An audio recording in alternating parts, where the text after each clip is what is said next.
এই যে দেখেন জাপানে কতটুকু জায়গায় কুমড়া গাছ লাগাইছে, আবার তরমুজ গাছও। এই যে তরমুজ, আবার এই যে কুমড়া হয়েছে, এই যে একটা, এই যে আর একটা,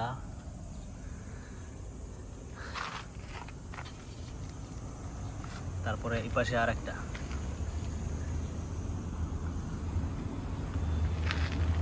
এই যে আর একটা হবে,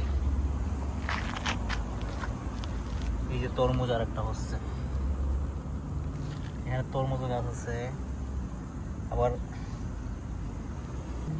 করলার বীজও লাগাইছিলাম, এটা মনে হয় না এখনো, কিছুদিন আগে।